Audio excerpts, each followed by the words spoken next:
So this game, I remember playing this a lot when I was a little kid. This game has a weird appeal to me. I know it's not a very good game, even by the King's Quest standards, which are kind of wishy-washy, but there's something about it. I think it's probably just the characters and the story. I don't know, I just always found it really appealing that you could play as a female character, because back then it seemed like all your protagonists were just these really bland dudes that had like zero personality. Right. With the return of his long-lost son Alexander and the rescue of his daughter Rosella from the terrible dragon, old King Graham decides it's time to pass on his adventurer's hat to younger blood. Graham was the main character of the first two games, and Alexander was the main character of the third one. He flings the battered hat towards his children, while his wife, Queen Valenice, proudly looks on.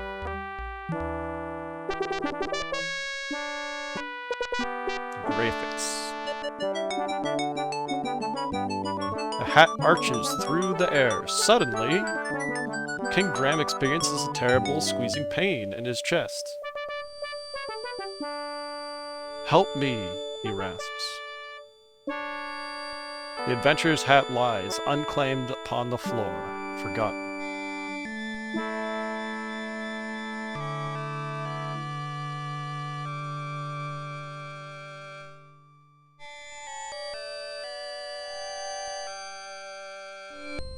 King Graham lies weakly in bed, Father Death hovering near.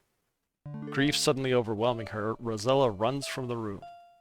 "Oh, father," she sobs, "you're still young. You have many years ahead of you. Oh, I wish I could help you, father."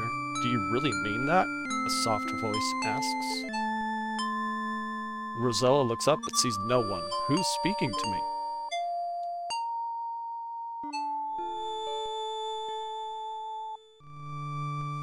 "I am," the voice says. "Look in the magic mirror."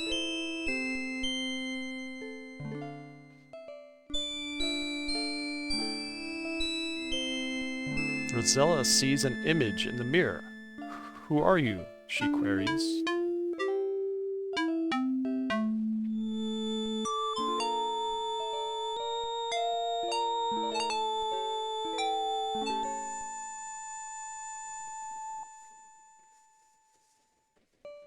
"I am the fairy, Genesta.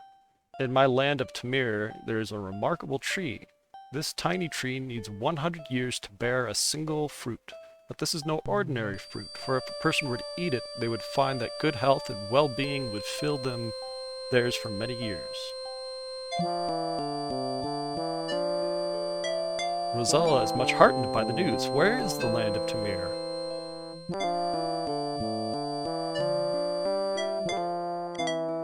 Genesta smiles. "Tamir is very far away, but with my magic, I can bring you here."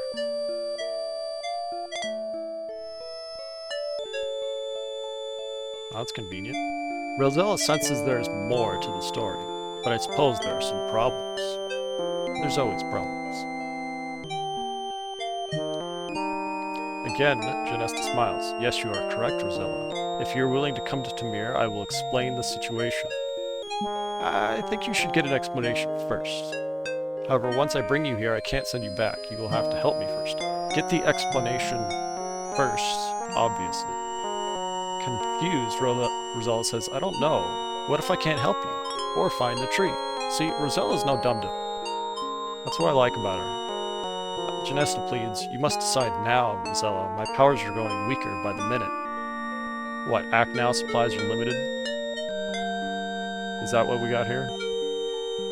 Now the fairy is but a faint glimmer, and her voice barely audible. "If you care for your father, say yes now," and suddenly she's gone. "Yes!"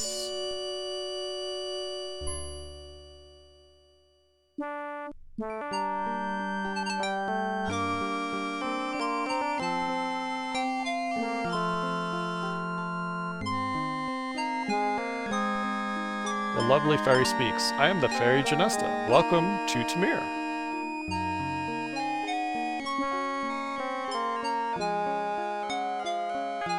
Rosella looks awestruck at the fairy. She is stunningly beautiful, but still, there is a certain sadness to her. Finally, Rosella speaks. I know you would like to help me to help you in some way, but I don't know how I could help a fairy. Genesta looks sadder than ever. You're wrong, Rosella, you see. I'm losing my magical powers. Yesterday, as I was strolling through the woods, Lalot, the evil fairy, the fairy sighs. She yanked it from my neck and raced away, screeching with laughter. Immediately, I felt my powers diminishing and my body weakening. I will die in 24 hours if my talisman is not returned. Aw, she's sad. She's also got a weird nose. I don't like her nose. Intently, Genesta looks at Rosella. Lalot is very evil and will use the talisman to bring more evil to Tamir. Now I fear it will contaminate my whole country. Further, I cannot send you home without my talisman.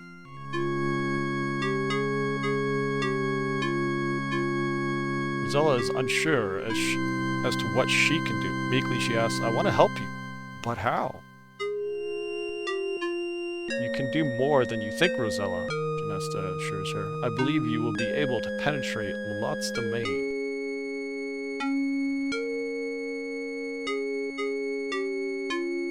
Suddenly, Rosella remembers the tiny tree. Can you tell me where to find the magic fruit? Remorsefully, Genesta looks at Rosella. It will not be easy to reach the tree. It grows on a tiny island within a vast swamp on the other side of the great mountains. Bravely fighting back tears, Rosella says, I will help you in any way I can, Genesta. How can I find Lalot?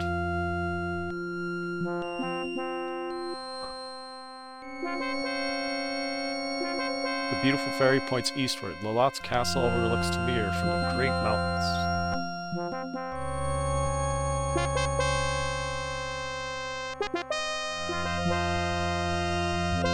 Genesta looks weaker as she says, there is not much I can do, Rosella. As it is, it will be difficult for me to fly home again. One thing I must do for you, though. I shall disguise you as a peasant girl, so as not to attract attention.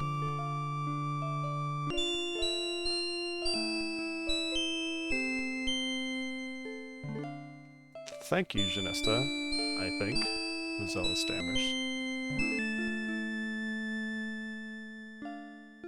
It will be better for you, the fairy says. Well, I must be off while I can still fly. I know you can do it.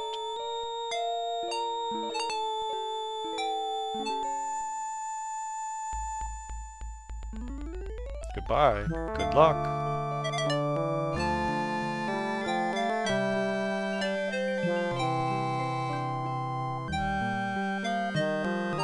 Well, you're on your own, Rosella.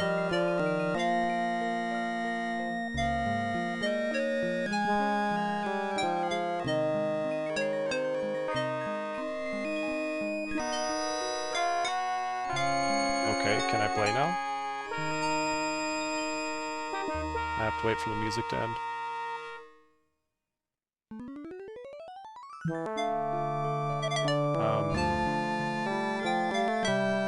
How... What?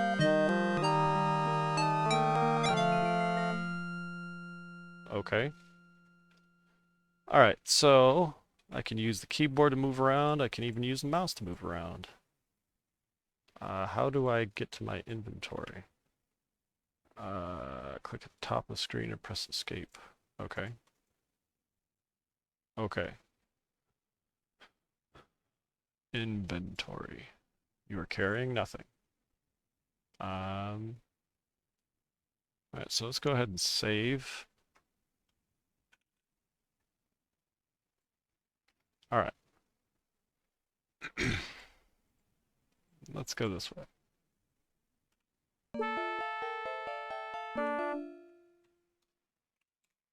Cold River carves its way through the lush, flowery meadow. Look, unicorn. You see a beautiful wild unicorn in the meadow. Its coat is dapple gray, and its wonderful horn shines like gold. The unicorn shies away as you approach and trots away.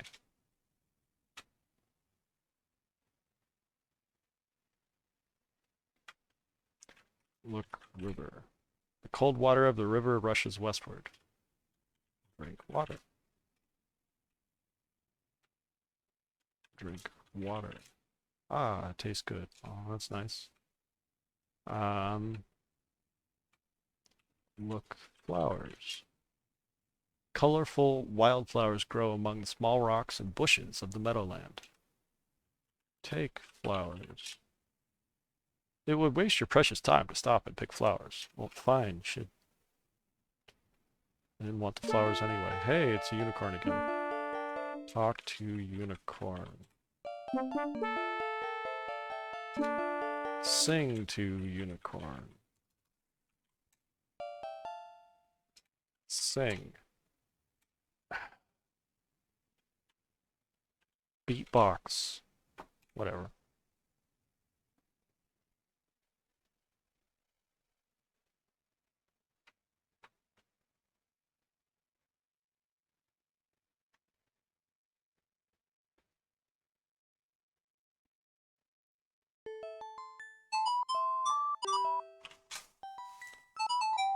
The beautiful pool with its elegant marble columns has a wonderful setting in these woods. The water looks so cool and inviting, you're almost tempted to jump in. Look at Cupid. Baby Cupid beats his little wings furiously as he flies through the air. In his chubby hands, he carries a golden bow and 2 golden arrows. Well, we need to steal that bow. So that's what we're going to do. Oh, you've startled Cupid. Take bow. In this game, if it's not nailed down, you need it. Anything you can take, you should take. And I know there's supposed to be something around here that I'm gonna need to get, but I don't see it.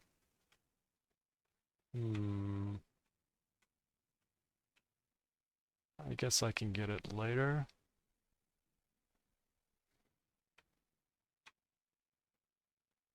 I thought there was be something on this screen. Okay, I know there's something under the bridge. You can even see it right there. So, look, bridge. Rustic stone bridge adds a bit of charm to this part of the woods. Look under bridge. You peek under the bridge, but you do not see anything of importance from where you're standing. What's the button for retyping? F3. You kneel down and peer under the bridge. Aha! You found a small golden ball. You pick it up and carry it with you. Alright, doing good so far.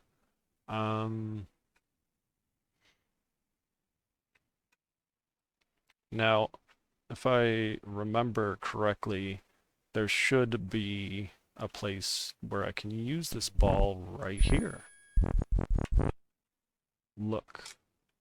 Numerous water lilies float serenely upon the lovely little pond nestled in these woods. Atop one of the bigger lily pads you notice a rather large frog, wearing a little gold crown. Talk to frog. Ribbit, ribbit. That's not what I meant. Well, what else did I expect? I don't know. I don't know. Look at frog. The frog stares back at you with big bulging eyes. Look at ball. Throw ball in pond.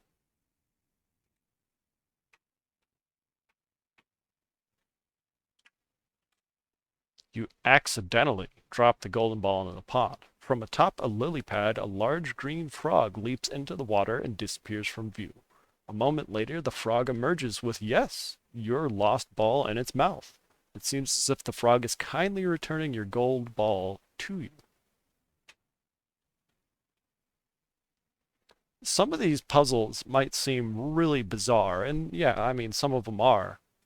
But at the same time, if you're familiar with a lot of fairy tales, you should be able to figure this stuff out. It's pretty much straight out of the fairy tales.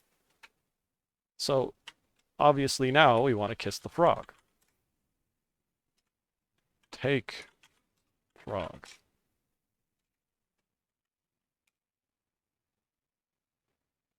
Squinching up your nose in disgust, you catch the large frog and hold it in your hand. It stares at you with its big bulgy eyes and wobbles its throat. Kiss frog. You look at the frog's green lips. Mmm, good. You feel silly doing this as you slowly put your mouth against the frog's. Suddenly, the little green frog changes into a handsome prince. Saw that one coming. Who are you? The prince demands. I thought you were supposed to be a princess. Why, you're nothing more than a peasant girl. You blanch a bit at the remark, but say nothing. Well, ta-ta, he says. I'm off. Here, you may keep this. To your surprise, he tosses the little golden crown to you as he takes his leave. Good riddance, you think.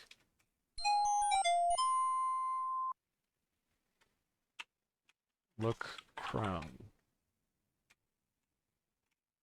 Take ball. Alright, doing good. Let's save the game.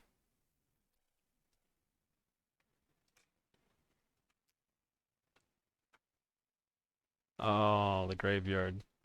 Dude, when I was a kid, this game transitions from daytime to nighttime. And when I was a kid, walking around here at night was terrifying.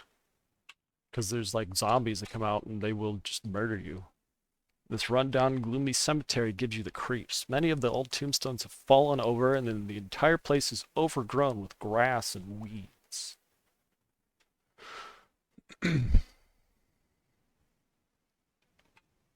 Read tombstone.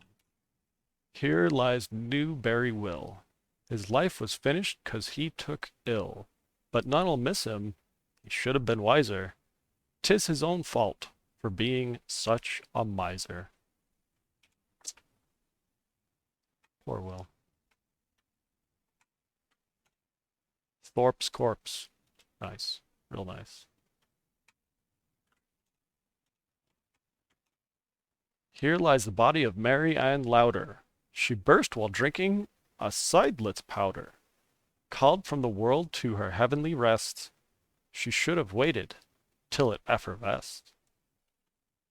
Cute. Real cute. Dr. I. Letzum. When people's ill, they come to I physics bleeds and sweats 'em. Sometimes they live, sometimes they die. What's that to I Letzum. That one's not so funny.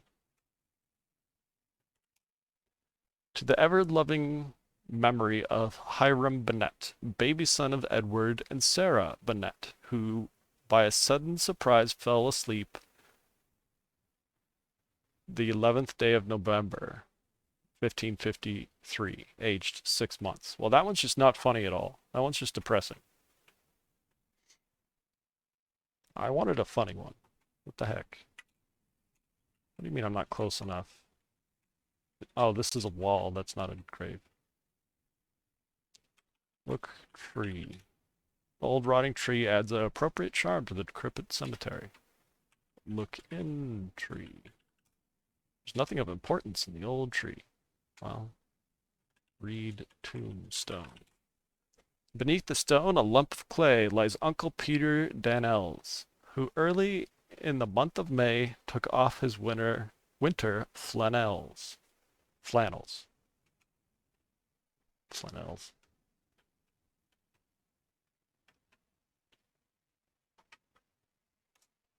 Lord Coningsby, 1559 to 1626, sleepeth here in peace, an honorable man, a valiant soldier, he served his country well.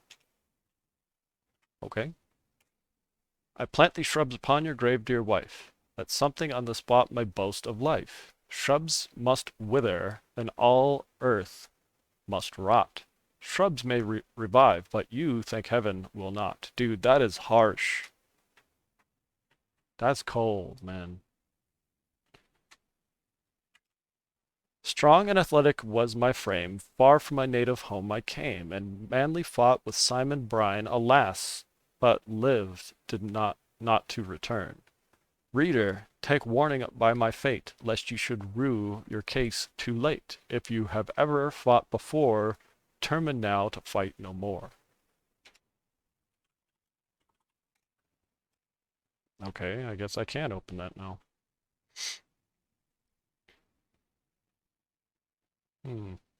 I don't think I want to go in there just yet. I'll go in the spooky house in a minute. There's stuff I need to do here first. You have come upon a cute little house, built right into a huge tree. An old water wheel attached to the house goes unused beside the little river that flows gently before the house. Look in window. You peek through the window, but can make out no details. Oh. Let's try knocking first. You knock loudly on the small door. No answer. Open door. Yeah, okay. This is the main room of the Seven Dwarves Cozy Treehouse. Well, if you've ever seen Snow White, or if you've heard the story, you probably know what's going to come next. What a mess it is. Well, there's your hint. Clean.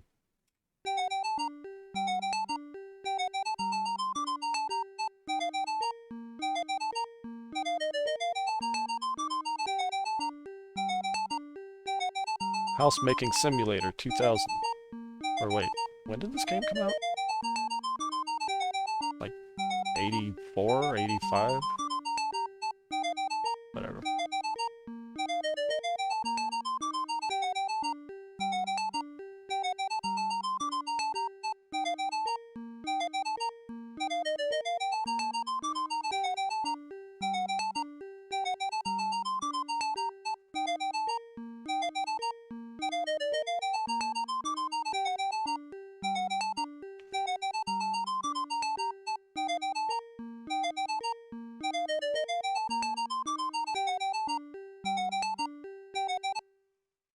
You hear the dwarfs approaching.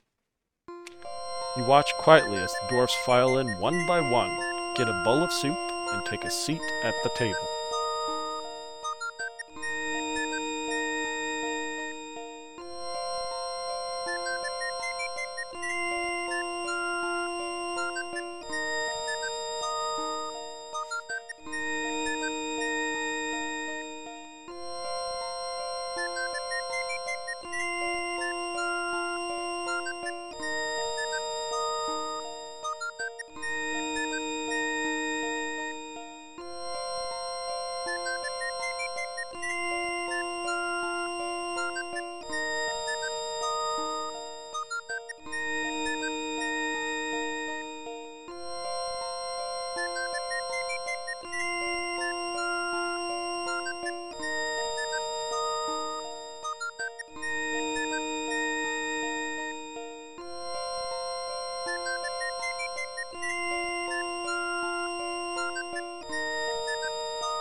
This dwarf must be really hungry. He's getting 2 bowls of soup. I don't remember any of the dwarfs' names, but there was a fat one, right? The 7 dwarfs seem to be very pleased that you tidied their messy home. One politely asks you your name. You tell him, and he cordially invites you to sit down with them and eat a bowl of soup he got for you. I guess I don't have a choice. You seat yourself at the table and begin to eat the surprisingly delicious soup. Gameplay.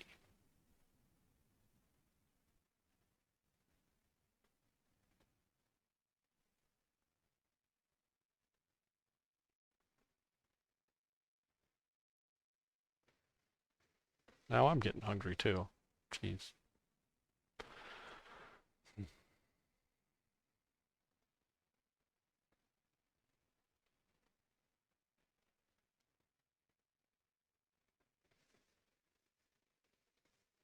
Are we just gonna leave that soup on the fire like forever.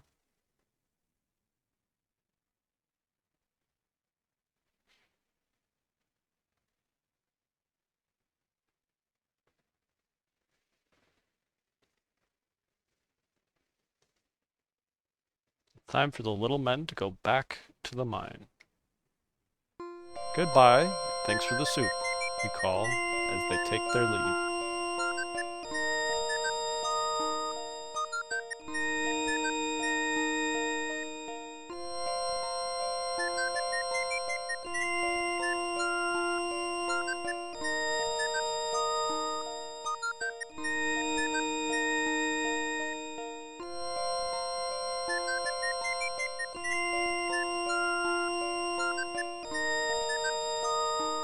You finished your soup.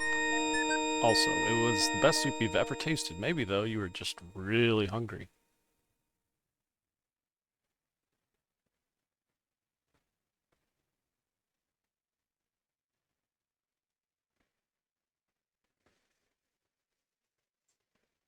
Okay, now, from time to time in this game, you really need to ask yourself, what would a good housewife do? Well, obviously we should clean. Again.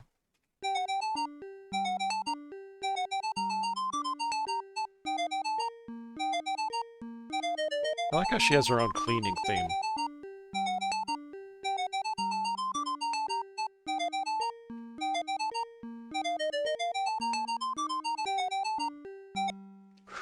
I hope that's the last of it.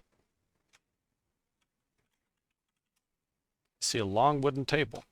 You also notice a blue pouch. Pouch. Well,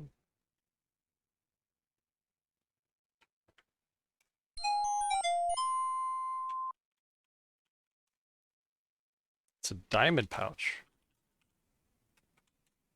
You open the diamond pouch and look inside. Many diamonds flash and sparkle from within. Carefully, you close it again so as to not lose any.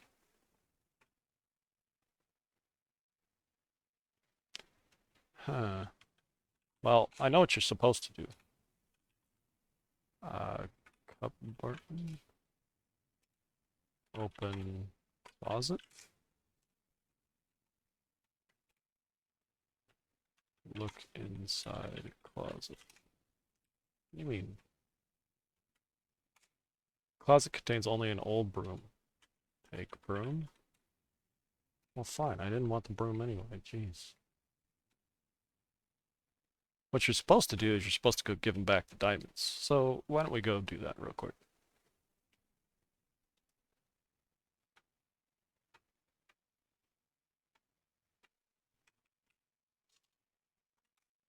You're walking through a forest thick with pine trees. A nearby river rushes westward from the distant mountain range. In the distance, you can see a large house.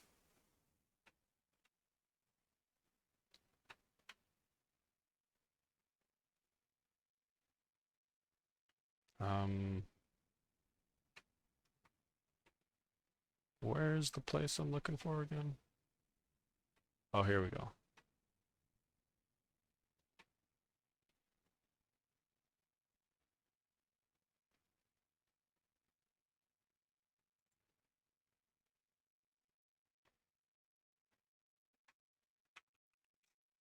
See a crude mine shaft in the midst of this forest of pine trees. Diamonds glitter and sparkle from the earthen walls of the Seven Dwarfs diamond mine. Within it, you see the little men busily at work. Say hi. You endeavor to engage in conversation with the small men, but they are too busy to reply. Now, I remember in this game, there's certain sections where you need to be very careful where you step, because you'll fall on your ass like that. Give pouch. The dwarves have everything they need.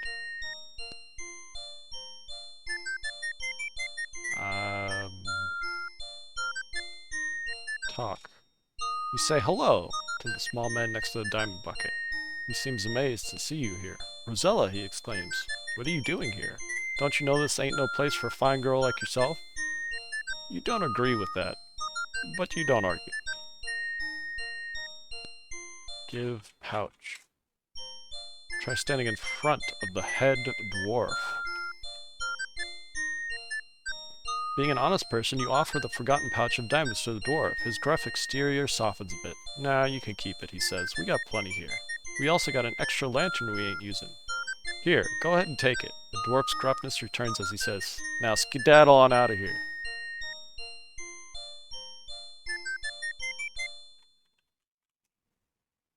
Nice.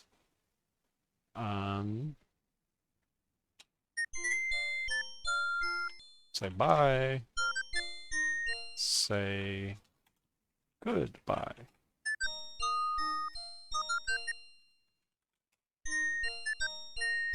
Fine, whatever.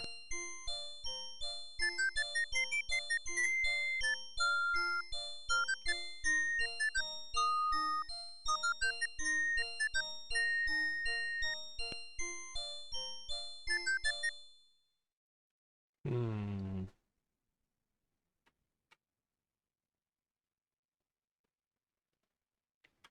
Look, bird. A pretty robin pulls hungrily at a long earthworm. Now, I think I already mentioned this, but if you can take something in this game, you should.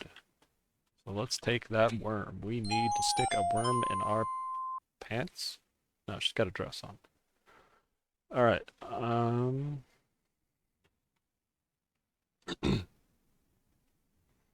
so now I think it's time to go to the scary house.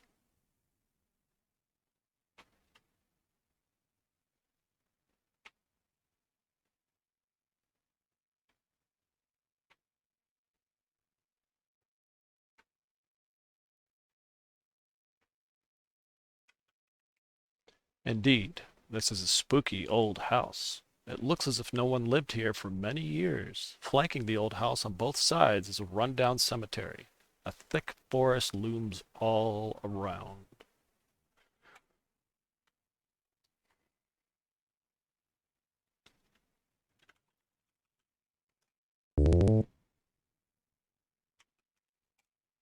This is the entry room of the old house. Downstairs you see two open doorways, and upstairs you see an additional two doorways. The room is cobwebbed with dusty, with wallpaper peeling from the walls. You notice two interesting portraits above the downstairs doorways, one of a middle-aged woman and the other of a young man. You wonder who they are. Look, mirror. You look in the broken mirror and see the reflection of a poor but beautiful peasant girl. Yeah. Look, rug. Tattered rug. Move, rug. Pull, rug. Eat, rug. Sometimes this game can be pretty frustrating. Look, clock. The old grandfather clock sits in the corner. With each swing of the pendulum, time relentlessly marches on. Check time. Time. Time is 8:58 a.m.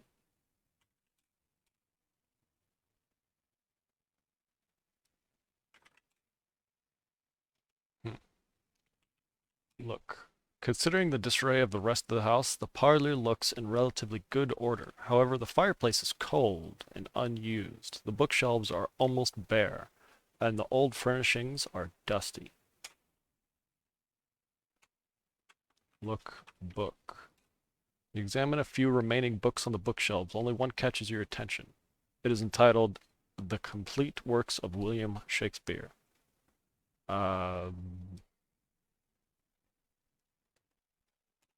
Let's take book. Remove the Shakespeare book from the shelf and carry it with you. Look, painting.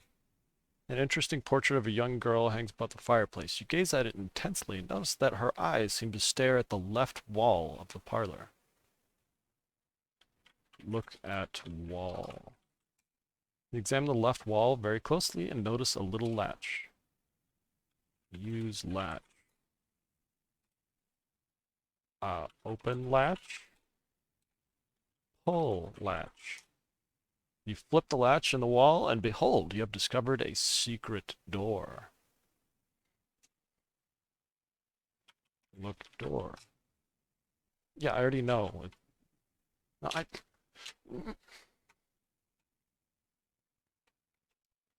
look, shovel. Take shovel. Oh my god. Look, shovel. That's a shovel. Alright, let's save the game because stairs are deadly.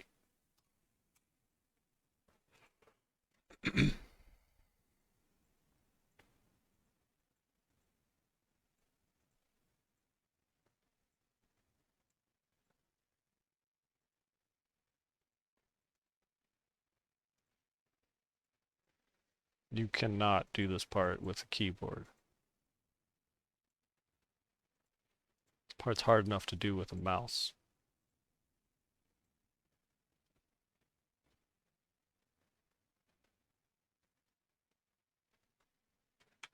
Look. Dusty old pipe organ sits in the center of the tower room. Play organ. Sit. Oh my god. Sit. Play organ.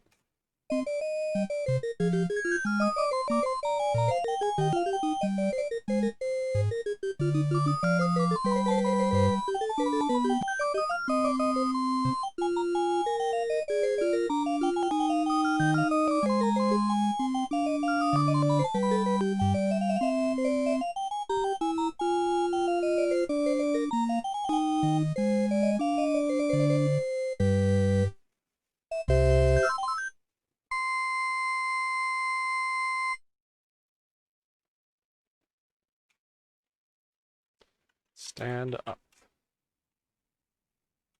Look, candle.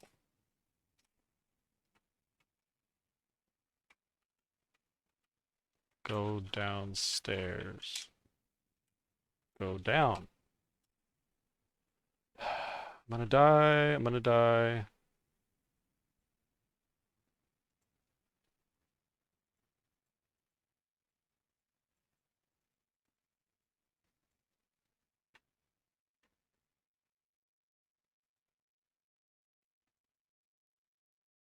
No. Dude, this is serious. These people really need to install some rails. But seeing as how they're probably all dead, I guess that will never happen. And, oh, come on. At least I didn't get hurt. I fell like 5 inches.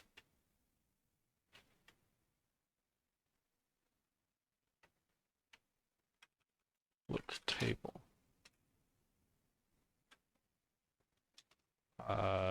Take lamp. Look on table. Whatever, I don't even care what that stuff is. Now let's just explore this house a little bit, and then I will go get some use out of that shovel. Go through the door! Oh my god! Look. The old dining room has seen better days. The long table is littered with crumbs and dust, and against the wall an empty hutch is covered with cobwebs. The dusty old table is littered with crumbs.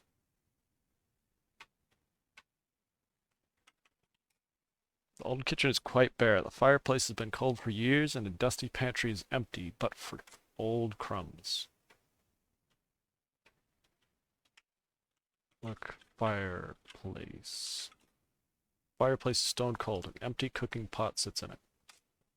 Well, I could take it, but I know I don't need that. So take pot. Yeah, it's telling me I don't need it. So look, candle. Take candle. Well, fine, jeez. They don't want me taking anything.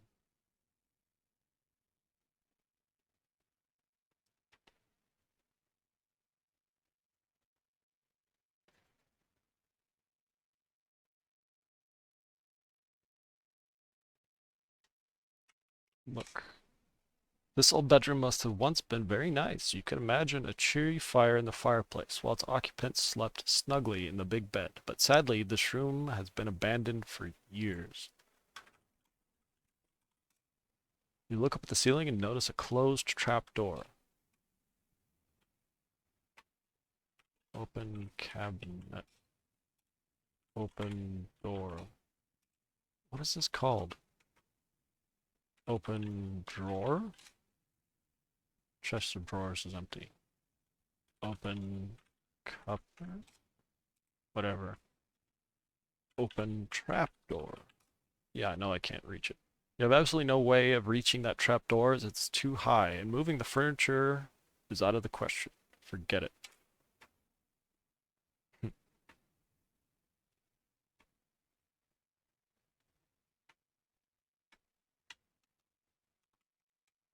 It appears as if this was once the master bedroom. However, cobwebs hang everywhere, and dust covers the furniture. Drawers are empty.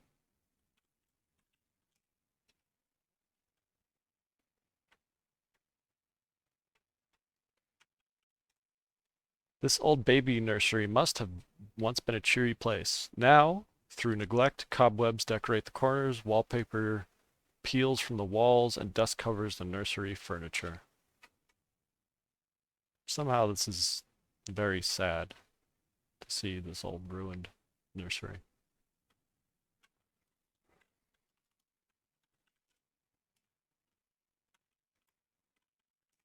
See an old rocking horse here. See an empty cradle here. That would waste your precious time. Well, what? Look, time? I don't know how precious my time is. I don't know what time it is. Better go out and check the clock.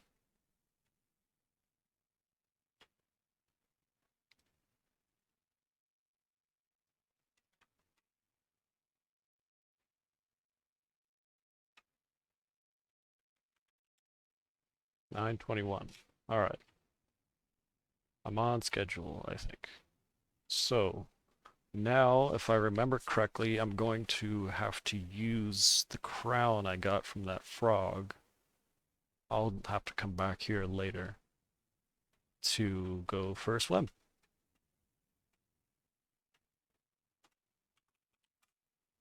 See a beautiful waterfall cascading down the mountain into a deep blue pool. From the pool, a water courses westward. Around you, a dense forest closes in. So let's save the game real quick. Wear crown.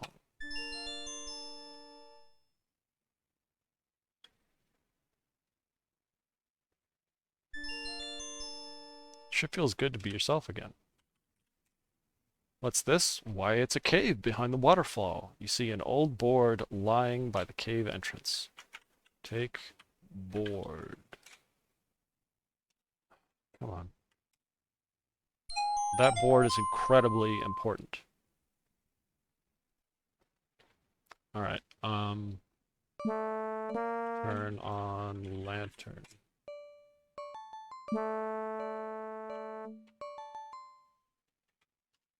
Look bone. I don't remember what I need this for, but I know I need a bone.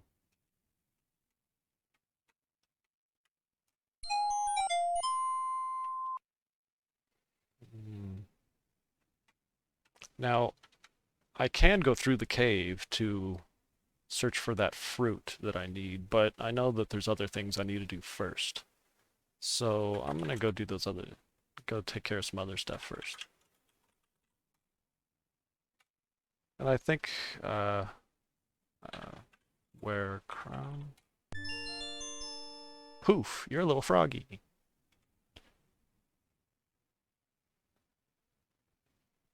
You don't like the clammy feeling of being a frog. You look around, decide there's no reason to be one right now, and remove the little gold crown. Well, fine. But if I drown, it's your fault. Okay. So now, I think this is a good place to take a break. So I'm going to go ahead and save. and we'll continue this next time. Quit game. Yes, I want to quit.